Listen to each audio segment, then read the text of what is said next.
Assalamualaikum warahmatullahi wabarakatuh. Waalaikumsalam warahmatullahi wabarakatuh. Alhamdulillahi wa kafa wassalatu wassalamu ala habibikal mustafa. Alhamdulillah ini sudah series ketiga ya. Series ketiga dari serial ngopi kita. Ngobrol perkara iman. Kita kali ini membahas surat Sejuta Umat. Kenapa menjadi surat Sejuta Umat? Ini surat dari zaman ke zaman selalu menjadi favorit umat Islam untuk dibaca di dalam sholat. Apakah itu? Surat Al-Ikhlas.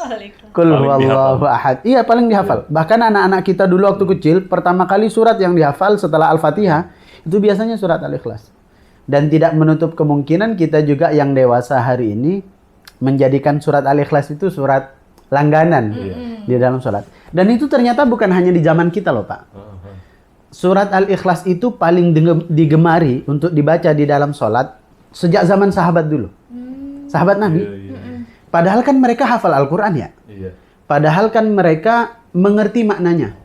Kenapa kok bacanya surat Al-Ikhlas terus? Kenapa Pak Ustaz? Sampai suatu ketika ada sahabat itu yang setiap sholat itu baca Al-Ikhlas.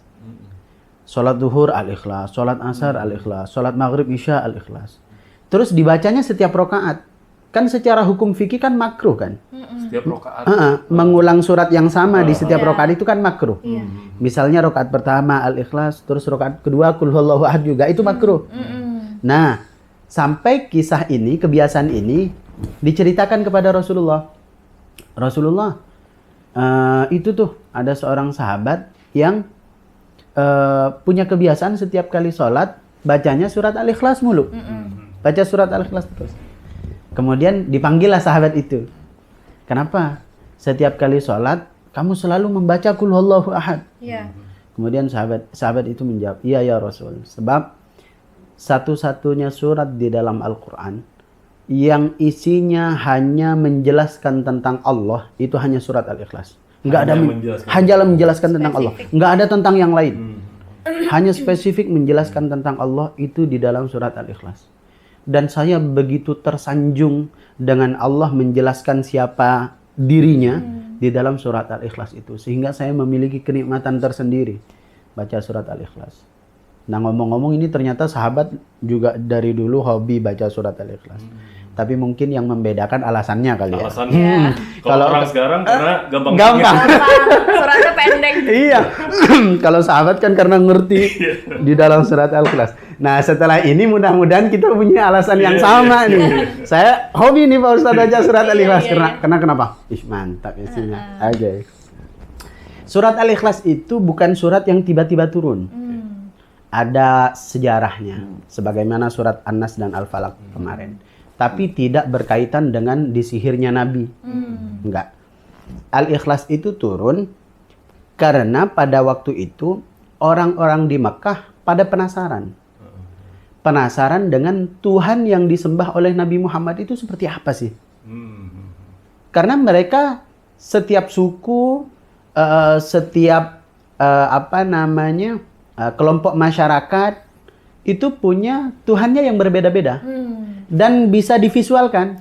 Ada yang berbentuk seperti manusia, ada yang berbentuk seperti hewan, ada yang dibuat dari tanah liat, dibentuk, kemudian dikirang. Ada yang dibuat dari kayu, dipahat, baru disembah.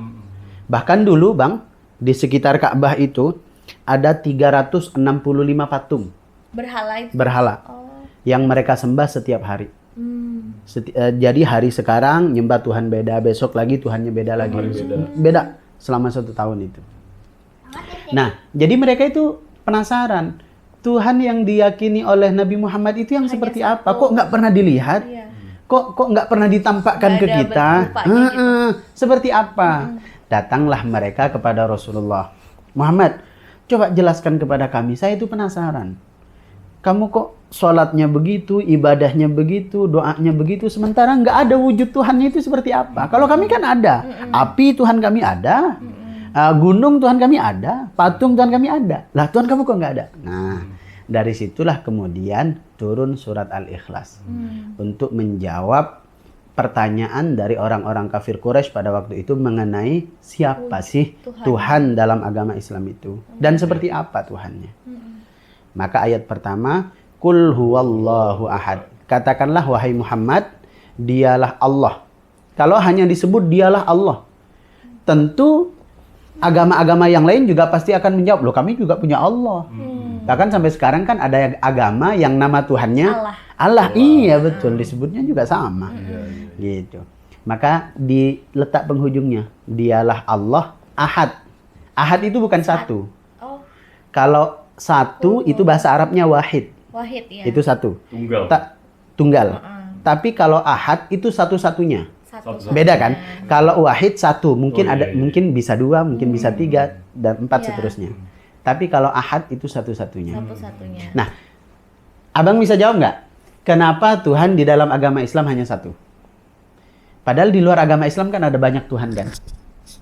Ada Tuhan Bapa, ada Roh Kudus, ada apa Iya. gitu. Kenapa? Kenapa Kenapa? Tuhan di dalam agama Islam itu cuma satu? Hah? Karena tidak Apa kira-kira? Hah? tidak dilahirkan dan tidak apa sih? Tidak memiliki anak ya? Atau Pertanyaan itu sudah pernah dikemukakan oleh orang-orang kafir dulu. Kenapa sih Tuhan kami itu cuma satu? Bahkan bukan cuma satu, satu-satunya. Satu-satunya. Nggak ada dua, nggak ada tiga. Kenapa? Kemudian dijelaskan di dalam Al-Quran, "Lau kana fihima alihatun illallah lafasadata." Seandainya di langit dan di bumi ini ada Tuhan selain Allah, pasti bumi ini rusak. Al-Quran itu menjelaskan itu secara logis sekali, masuk akal sekali. Jangankan Tuhan, RT aja cuma satu orang. RT. Seandainya RT-nya dua, ini pasti bentrok nih. Presiden Ini juga satu ini ya? kayaknya mesti dibuat polisi tidur setiap sekian meter nih, supaya orang kalau lewat nggak ini nih, nggak ngegas-ngegas nih. Ini kayaknya portalnya ditutup jam 10. Kata RT satunya lagi, oh enggak, kayaknya jam 12 karena ada orang yang pulangnya malam. Oh kayaknya nggak usah ditutup, tapi security-nya 24 jam. Kan bentrok. Iya. Kalau RT-nya 2, itu baru ngomongin RT. Presiden 2 misalnya. Nggak bisa. Iya. Karena pasti bentrok antar kebijakan satu dengan yang lain. Maka tidak bisa diterima oleh akal kalau Tuhan itu lebih dari satu. Iya. Karena bagaimanapun, misalnya saya dan Pak Edwin ini sama-sama pemimpin kampus nih. Sama-sama punya otoritas mutlak mengeluarkan kebijakan. Tentu kita yang dua kepala punya dua sudut pandang berbeda. Iya. Dua kebijakan berbeda. Dan nggak akan ketemu nih. Dan bawahan lebih bingung lagi, mau ikut yang ini atau mau ikut yang ini. Begitu.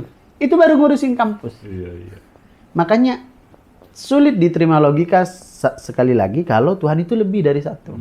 Karena pasti Tuhan yang pertama dibatasi kebijaksanaannya atau kebijakannya oleh Tuhan yang kedua. Tuhan yang kedua dibatasi kekuasaannya oleh Tuhan yang pertama. Iya.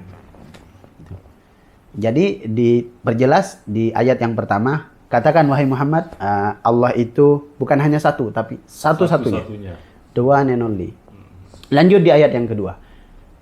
Allahus Samad. Dialah Allah tempat bergantung, menaruh harapan. Nah, kenapa dijelaskan? Ayat pertama tadi kan menjelaskan bahwa Allah itu satu-satunya. Satu-satunya. Itu untuk menjelaskan bahwa Allah dalam agama Islam itu beda dengan Allahnya mereka. Oke, kemudian kita lanjut. Ayat yang kedua, Allah mengatakan begini, Allah itu adalah tempat bergantung. Iya. Kenapa? Ini sekali lagi untuk membantah mereka, karena mereka bergantung kepada Tuhan mereka, tapi anehnya mereka bergantung kepada sesuatu yang lebih lemah daripada dirinya. Iya. Misal, Patung. saya butuh bantuan. Misalnya saya nggak sanggup angkat galon. Kalau saya butuh bantuan, minta tolong, kira-kira kepada orang yang kemungkinan menurut saya nggak akan mampu ini angkat galon, atau yang menurut saya akan mampu angkat ini galon? Akan mampu. Akan mampu. Karena kalau saya minta tolong kepada yang kemampuannya sama dengan saya atau bahkan di bawah saya, kan nggak ada solusinya. Nah, seakan-akan di ayat yang kedua ini Allah membantah bahwa oke, kamu punya tempat bergantung, kamu punya tempat berdoa, kamu punya tempat menyembah, memohon dan segala macam, tapi yang kamu sembah itu tidak lebih kuat daripada kamu. Iya. Tapi yang tempat kamu bergantung itu tidak lebih sempurna daripada kamu. Makanya dulu satu kejadian yang sangat luar biasa yang direkam di dalam Al-Quran itu, ketika kisahnya Nabi Ibrahim yang menghancurkan berhala. Tahu kan? Iya tuh. Ketika Nabi Ibrahim itu menghancurkan berhala, kan banyak tuh berhalanya, dihancurin. Iya. Disisain satu yang gede. Terus kapak yang dipakai untuk ngehancurin berhala kecil itu dikalungin ke patung yang gede. Patung. Kemudian esok harinya mereka mau beribadah, wah marah nih, waduh, Tuhan kita porak-poranda nih, Tuhan kita rusak nih, Tuhan kita hancur. Kemudian ada yang lapor. Kami kemarin ngelihat ada seorang pemuda namanya Ibrahim yang kemarin ngerusak-rusakin Tuhan kita itu. Terus dipanggillah Nabi Ibrahim. Apakah kamu yang melakukan ini, wahai Ibrahim? Kata Nabi Ibrahim, qala bal fa'ala. Bukan saya. Kabiruhum hadza. Tuh tengok tuh yang gede. Kan kapaknya di dia. Fas'aluhum in kanu yamtikun. Tanya ke dia kalau dia bisa ngomong.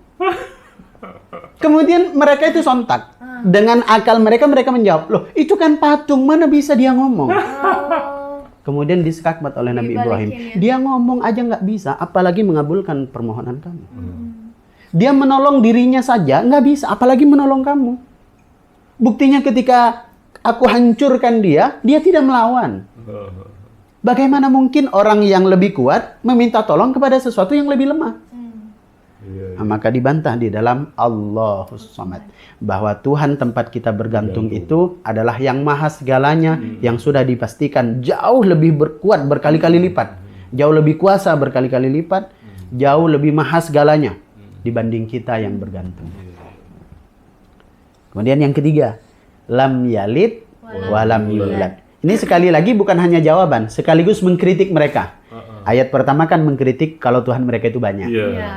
Ayat yang kedua mengkritik bahwa tempat mereka bergantung itu lebih lemah. Bahkan mereka buat sendiri. Kemudian yang ketiga, lam yalid wa lam yulad. Allah itu tidak beranak dan tidak diperanakkan.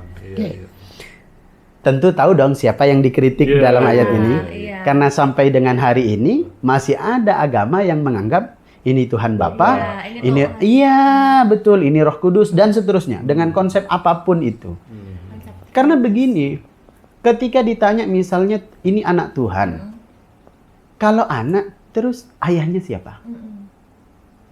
Terus kalau misalnya Tuhan itu adalah ayahnya, terus ibunya siapa? Kemudian kalau ayah dan ibunya ini sama-sama Tuhan, bagaimana proses sehingga menghasilkan anak? Itu kan adalah satu celah yang bisa dibantah dengan akal. Kalau begitu apa bedanya Tuhan dengan kita? Apa spesialnya? Kalau Tuhan juga berkeluarga, kalau Tuhan juga memiliki keturunan. Berarti kalau Tuhan memiliki keturunan, Tuhan itu butuh kepada yang lain. Dan itu mengurangi kekuasaan Tuhan. Mengurangi kesempurnaan Tuhan. Karena salah satu bukti kesempurnaan Tuhan itu ketika dia tidak membutuhkan terhadap apapun. Berarti kalau dia beristri berarti butuh kepada istri. Bersuami berarti dia lebih butuh kepada suami. Berketurunan berarti dia butuh melanjutkan keturunan. Maka dibantah di dalam Al-Qur'an, lam yalid wa lam yulad. Tidak beranak dan tidak diperanakkan. Makanya sampai sekarang mereka itu terjebak dengan statement mereka sendiri. Makanya di dalam Al-Qur'an itu ayat pertama itu bukan sembahlah Tuhanmu, bukan. Ayat pertama itu baca. Baca itu dalam makna yang seluas-luasnya. Bisa baca, bisa berpikir. Kenapa? Karena kalau kita berpikir betul dengan akal kita, dengan logika kita akan menemukan Tuhan. Maka ada yang salah dengan cara berpikir kita kalau sampai hari ini kita masih tersesat menemukan siapa Tuhan. Karena itu dulu pernah dilakukan oleh seorang nabi bahkan.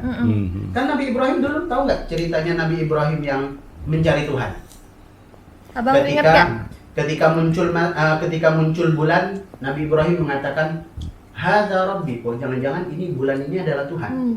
Kemudian ketika pagi ternyata Tuhannya hilang. Nabi Ibrahim berpikir, kok Tuhan hilang? Gak mungkin. Kemudian besok laginya, ini bintang. Wah, ini kayaknya lebih bersinar daripada bulan. Kayaknya ini Tuhan nih. Ketika pagi, hilang bulan. Sampai yang ketiga, Nabi Ibrahim melihat matahari.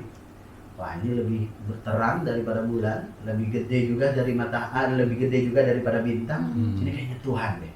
Tapi ternyata ketika malam, hilang. Maka itu tadi, agama Islam itu bukan agama yang mendoktrin, pokoknya mau nggak mau, kamu harus bertuhan, harus meyakini Tuhan itu satu. Enggak. terserah kamu bertuhan siapa, tapi coba Pakai cerna logika dengan ya. Iya. kira-kira masuk akal apa? Pakai akal. Kemudian yang terakhir, walam yakul Lahu lahu kufuwan Kufuwan ahad. ahad. Allah itu tidak serupa dengan apapun. Dengan Kenapa? ciptaannya ya. Mereka itu menvisualkan Tuhan. Iya. Mereka itu sebenarnya bingung mau nyembah siapa, mau Hmm. menyembah apa, sehingga membuat sesuatu yang menurut mereka ini merepresentasikan Tuhan. Iya.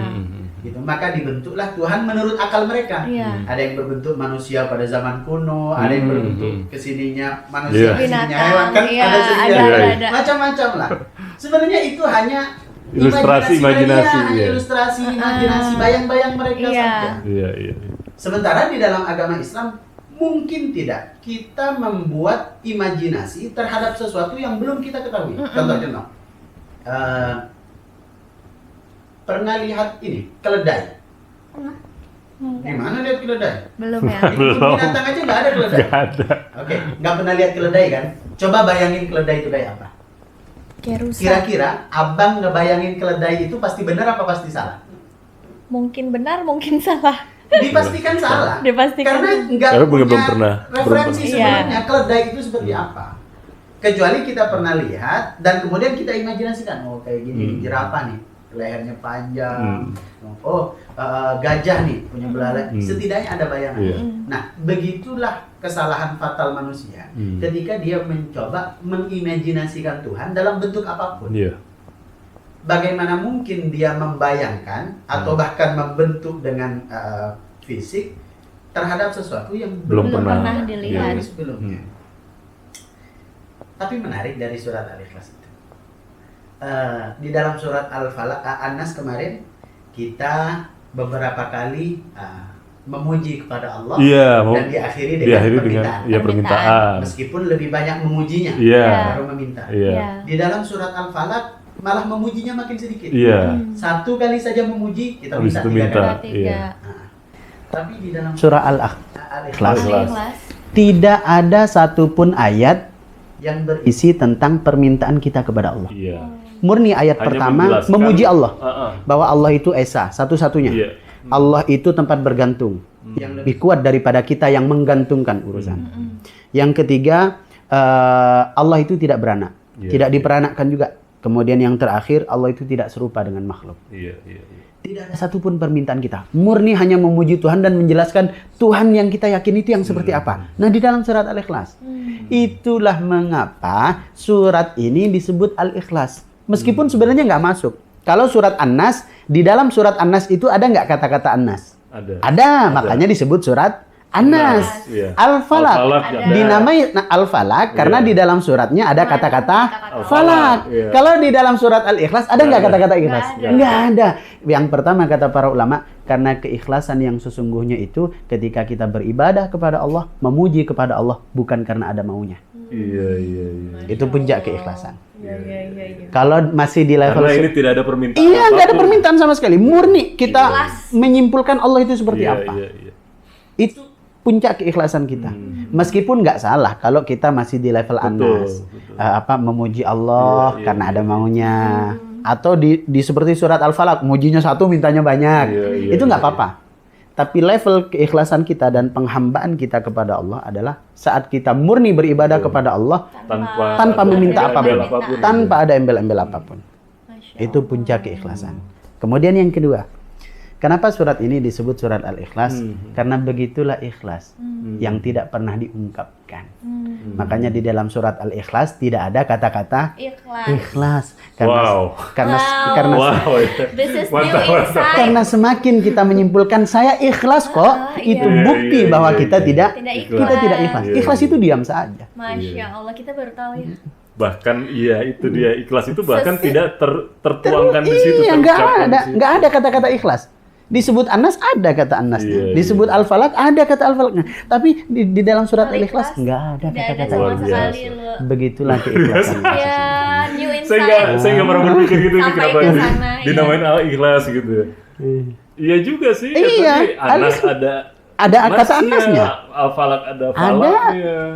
Rata-rata kan gitu surat-surat di Semuanya, iya kan? semuanya. Al-Kafirun apa Pasti ada segala macam. mengandung Semuanya, kata-kata semuanya. itu ya Pak Ustadz ya? Pasti. Kecuali ini ya. Kecuali Al-Ikhlas. Hanya Wow. satu-satunya. Dari 114 surat itu, yang kata-kata penamaan suratnya tidak ada di dalam suratnya, disebut di dalam ayatnya nggak ada, itu hanya di dalam surat Wow. Al-Ikhlas. Masya Allah. Allah mengajarkan, ya begitu ikhlas.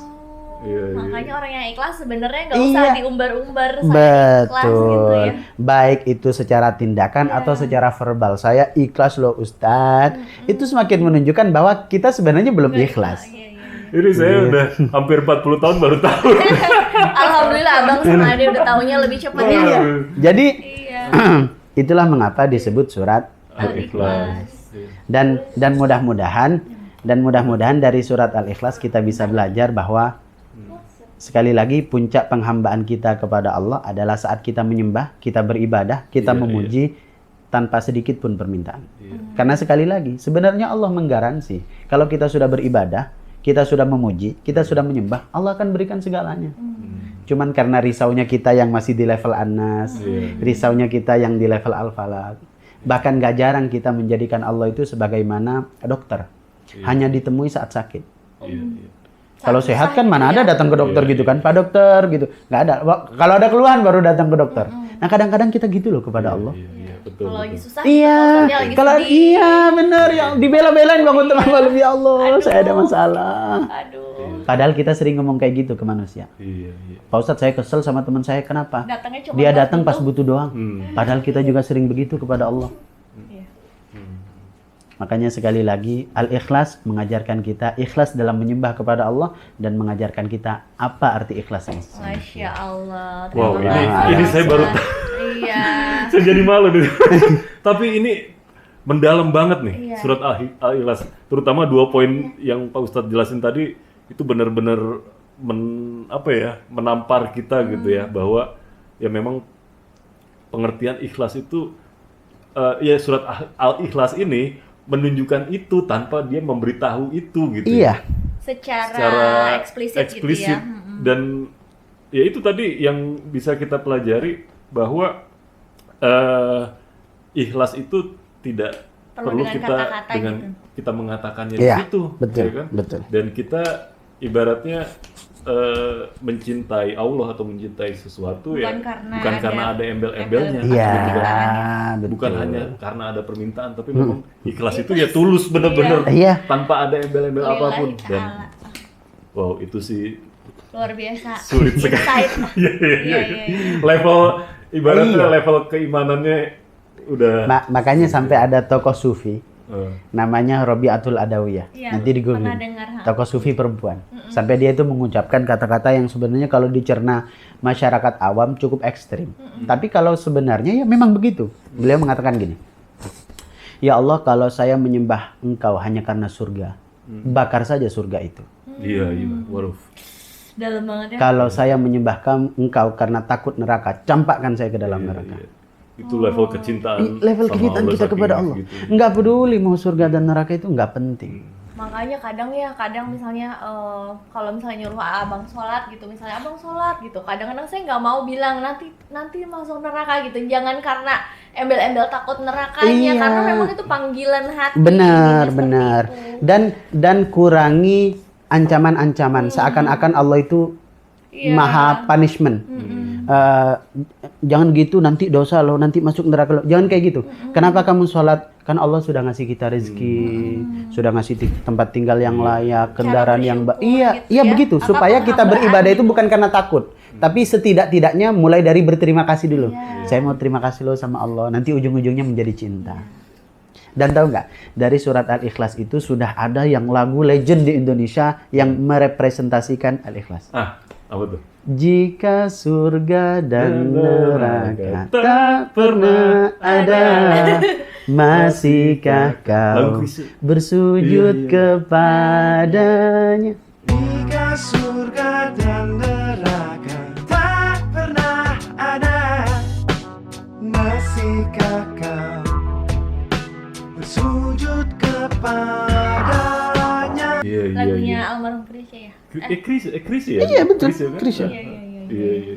Itu saya ingat banget, iya sih. Iya, emang. benar. Emang itu Iya. lagu dalam tuh artinya. Iya. Karena level terendah kita dalam menyembah hanya karena dua biasanya. Iya. Karena menginginkan surga atau Iya. karena takut dengan neraka. Iya.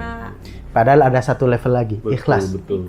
Nggak peduli mau masuk surga atau neraka. Pokoknya saya cinta. Itu yang sulitnya Pak Ustadz untuk Iya. apa ya, menanamkan ke anak-anak gitu, gimana sih cara value. Iya, itu tadi. Jangankan ke anak-anak, Iya. mungkin kita pun belum Iya. sampai level itu gitu. Betul. Gitu. Itu perjalanan ruhani yang Proses, nggak mudah, panjang pasti. Iya, kita belum pada sampai Tapi level itu. iya, tapi maksud saya nggak ada salahnya kalau misalnya dimulai dengan keterpaksaan. Iya. Oh, Karena nggak nggak ada kebaikan yang dilakukan tiba-tiba dengan Iya, iya. ikhlas itu nggak ada. Pasti harus dipaksa Nggak, dulu. iya. Pasti harus dipaksa ha. dulu. Karena itu tadi kan kemarin kita sudah kaji Iya. minal jinnati Wan wanas. Ada dua yang mesti kita lawan. Nafsu yang ada di dalam diri kita atau bisikan setan yang lebih dahsyat lagi. Iya. Makanya surat Al-Ikhlas ini salah satu surat yang keutamaannya Besar. tinggi lah ya. Iya. Dan banyak ya kemarin kayak bilang Pak Ustadz, surat Anas, surat Al-Falaq, surat Al-Ikhlas 3 untuk surat ini ya, apa yang namanya menangkal untuk ketika kita mau sihir. tidur apa Iya, segala iya, macam. Terus juga kalau ada orang meninggal juga rata-rata Iya, itu kan Al-Ikhlas, betul, Iya, Al-Ikhlas. betul. Al-Falaq. Betul. Memang 3 surat ini Menjadi pamungkas lah. pamungkas. Berada di terakhir, Iya. tapi itu menjadi ujung tombaknya Al-Quran ya di Iya. 3 surah itu. Masya Allah. Gitu. Sampai mungkin dulu saya pernah cerita kali. Saya punya buyut yang sampai hari ini masih sehat. Oh iya pernah cerita. Umur 126 tahun. Ah. Itu ketika dulu kami tanya gini, apa sih rahasianya sampai bisa usia segitu, terus nggak ada gejala sakit yang sampai Iya, iya. parah gitu ya. Paling sakitnya orang tua lah. Iya, iya. Sakit pinggang, apa sakit Iya. kepala gitu-gitu. Bahkan baca Al-Quran nggak pakai kacamata. Masya Allah. Kalah, kita aja yang muda udah Iya, pakai iya. kacamata. Sampai kita tanya, apa sih rahasianya? Terus beliau itu nuntun kami ke kamar. Di kamar beliau itu ada kain yang diikat sampul gitu. Ikat banyak jadi bundalan-bundalan gitu. Nah, itu dijadikan ibarat tasbihnya. Oh. Setiap buntalan itu satu tasbih. Yang dibaca kul huwallahu ahad sampai ketiduran. Pokoknya setiap kali mau tidur itu udah telentang nih. Pokoknya dipegang kain itu. Kul huwallahu ahad Allahu samad. Nanti udah dapat satu kali, nah satu lagi. Kul huwallahu sampai ketiduran. Itu yang diamalkan sampai dengan hari ini. Iya. Masya Allah. 130 tahun. 126. 126. 126 tahun. Dan kami punya buyut dulu yang juga usianya di atas 100 tahun. Cuman semuanya sudah nggak normal, pendengaran iya, udah nggak iya. normal, penglihatan. Nah, kalau beliau tuh normal semua. Benar-benar. Sampai kalau beliau tuh duduk di sini, terus kita ngobrol di situ, pelan-pelan. Itu kalau kita lagi ngomongin beliau didengerin. Ayo ngomongin apa gitu, jadi denger loh. Ya Allah. Padahal nenek saya aja mesti kayak orang marah-marah ngobrolnya. Iya. Karena beliau nggak dengar kan. Iya. Gitu. Ya banyak sekali surat Al-Ikhlas. Surat Al-Ikhlas. Makanya mudah-mudahan semakin terbiasa kita membaca surat Al-Ikhlas tapi dengan alasan yang lebih berkelas. Betul. Bukan karena Gampang. karena gampang karena pendek. Gua mau nanya tentang surat Al-Ikhlas. Ada pertanyaan? Ada yang mau nanya? Ada yang mau nanya nggak? Eh. Tidak. Ada yang ada Nah, coba. Kalau sholat suratnya itu aja nggak apa kan? Apa itu? Kalau bacaan sholat suratnya itu aja boleh nggak Pak Ustadz? Asal nggak Kalau diulang. diulang di setiap sholat itu makruh. Misalnya rakaat pertama baca inna atau inna ya. Terus rakaat kedua baca inna atau inna itu makruh. Maksudnya? Setiap sholat Maksudnya asar rakaat pertama surat Al-Ikhlas, maghrib rakaat pertama Al-Ikhlas gitu. ya maksudnya itu Ah, aja gitu yang dibaca. Apa surat yang paling abang favorit? Selalu dibaca dalam sholat. Al-Ikhlas Al-Mu'min. Baru kita omongin. Pasti sih itu jadi. Gak apa-apa, tapi setidaknya udah tahu kan makna dari surat Al-Ikhlas kan? Iya. Iya. Iya. Iya, iya. Jadi Setidak- alasannya baca itu bukan karena gampang atau pendek, tapi ada makna dari Iya, surat itu yang benar. benar-benar kita ketahui gitu. Ya, Benar. luar biasa. Mantap. Ini waduh, makin kesini makin Kesana. tertakjub-takjub saya. Ini baru 3 surat ya. Makin merasa banyak yang belum kita tahu ya. Ternyata banyak banget yang belum kita tahu nih. Sesimpel itu ya. Aduh. Alhamdulillah. Yalah, mudah-mudahan semakin manfaat dan semakin besar kekaguman kita terhadap Iya, Al-Quran. Iya, pasti. Amin, amin, Insya Allah. Karena Al-Quran itu bahasa yang sederhana, tapi maknanya yang begitu luas. Maknanya yang begitu luas. Makanya tidak heran dulu Taurat itu diturunkan oleh Allah, tapi ada masa berlakunya. Ada expirednya. Ada expirednya. Dulu Zabur diturunkan juga oleh Allah, tapi ada expirednya. Dulu Injil juga diturunkan oleh Allah, tapi ada masa berlakunya. Sementara Al-Quran diturunkan oleh Allah tanpa ada masa berlaku sampai nanti di hari kiamat. Karena memang ayatnya yang begitu mengagumkan. Apa yang terkandung di dalamnya itu menakjubkan. Ini kita baru ngomongin sejarah ya dari kemarin. Belum ngomongin soal kemajuan sekarang di zaman sekarang yang udah diprediksi di dalam Al-Quran sejak abad-abad yang lalu. Sampai Al-Quran tuh udah sampai akhir zaman ya. Sampai akhir zaman, gitu sampai ya. akhir zaman. Bukan predik lagi, emang itulah. Itu yang akan terjadi betul, gitu betul. ya. Semuanya ibarat Makanya Al-Quran itu berbicara di tiga waktu. tiga waktu. Di masa lalu, di masa sekarang, Dan yang masa akan datang. Past, present, future pokoknya ya. Betul. Makanya orang-orang Arab dahulu kalau mereka betul-betul menggunakan akal, mereka langsung sontak memeluk agama Islam. Karena nggak mungkin kitab secanggih ini ngomongin 3 waktu. Masa lalu diceritain, bahkan sebelum manusia juga diceritain. Saat manusia itu diceritain, kemudian nanti ke depannya akan bercerita juga. Sampai Di dalam nanti. kitab yang sama. Iya. Wow. Hari akhir ya Ustaz. Wallah. Allah, terima kasih Pak Ustadz untuk ilmunya. Sama-sama.